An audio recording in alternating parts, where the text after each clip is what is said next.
Bismillahirrahmanirrahim. Assalamualaikum warahmatullahi wabarakatuh. Alhamdulillahi rabbil alamin. Wassalatu wassalamu ala ashrafil anbiya wal mursalin Sayyidina Muhammadin wa ala alihi wa sahbihi ajma'in. Amma ba'du. Para pemirsa yang budiman, mudah-mudahan kita semua senantiasa mendapatkan taufik, mendapatkan hidayah, mendapatkan maunah pertolongan dari Allah Subhanahu wa Ta'ala. Amin ya rabbal alamin. Para pemirsa yang budiman, kalau ada orang yang bertanya, apa rahasia atau kunci kesuksesan para ulama? Tentu jawabnya adalah banyak ya. Kita tahu bahwa kita itu mempunyai guru, kita itu mempunyai ulama, orang yang alim dalam berbagai ilmu ya, terutama ilmu fikih, ilmu tasawuf, ilmu alat atau ilmu tajwid atau ilmu tafsir Al-Quran, ilmu-ilmu yang bermanfaat bagi kehidupan manusia. Itu pasti ada orang yang sangat ahli. Maka ahli di bidang ilmu itu disebut ulama. Kita banyak mempunyai guru dari ulama-ulama kita. Kalau kita lihat ya, ulama-ulama kita itu kan senantiasa mendapatkan kesuksesan dari Allah Subhanahu wa Ta'ala. Sebagaimana ya saya bisa contohkan, tidak ada satupun seorang ulama ya, tapi yang benar-benar ulama ini ya, yang benar-benar ulama, tidak ada satupun ulama itu yang kehidupannya itu agak sulit ya. Tidak ada itu. Beliau-beliau guru-guru kita para ulama itu hidupnya itu selalu berkecukupan. Padahal jarang para ulama itu yang bekerja. Jadi tidak ada para ulama itu yang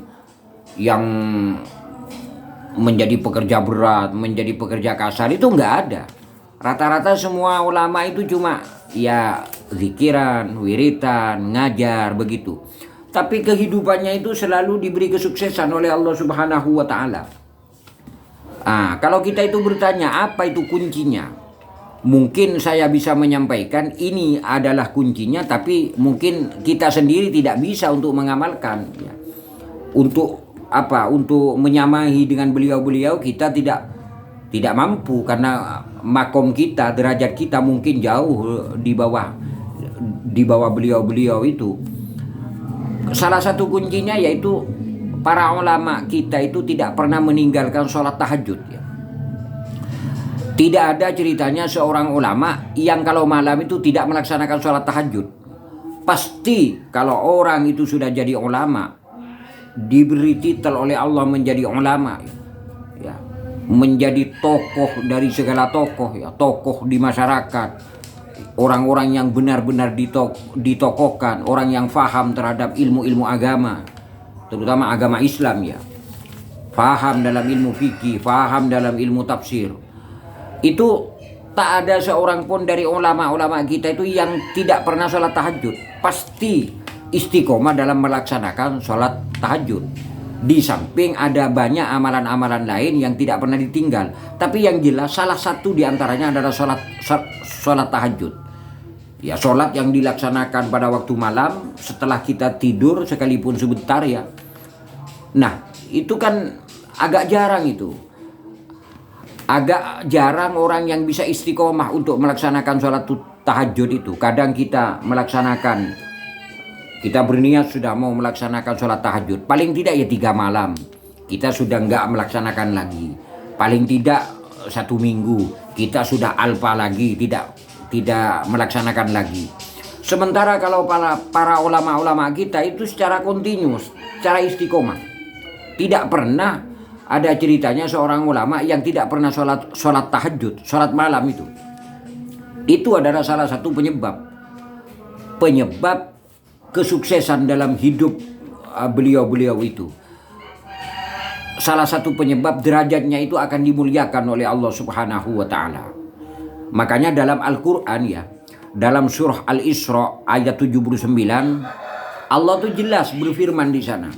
Wa minal laili fatahajjat bihi nafilatan laka asa ayyab'asaka rabbuka maqaman mahmuda. Yang artinya kurang lebih, dan dari sebagian malam hendaknya kamu bersolat tahajud. Hendaknya kamu itu agar mau melaksanakan sholat tahajud. Itu kalau kita maknai secara makna biasa-biasa ya. Dari sebagian malam itu Allah memerintahkan fatahajjat bihi, hendaknya kamu itu melaksanakan sholat tahajud. Sebagai apa itu? Nafilatan laka, sebagai tambahan amal ibadah kita.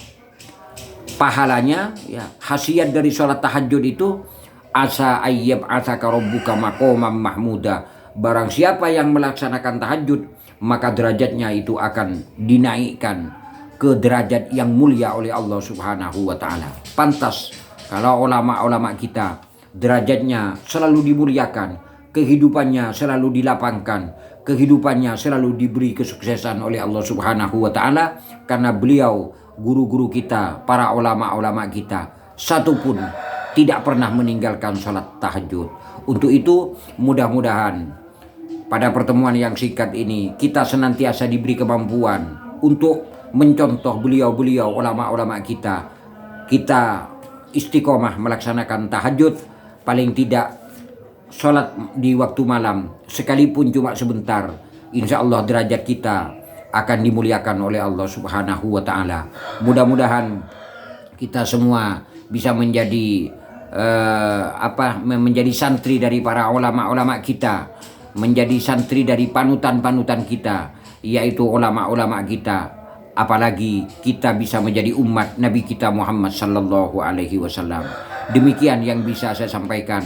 Mudah-mudahan pada kesempatan ini senantiasa kita diberi taufik dan hidayah maunah oleh Allah Subhanahu wa taala. Subhanakallahumma wa bihamdika asyhadu an la ilaha illa anta astaghfiruka billahi taufiq wal hidayah. Assalamualaikum warahmatullahi wabarakatuh.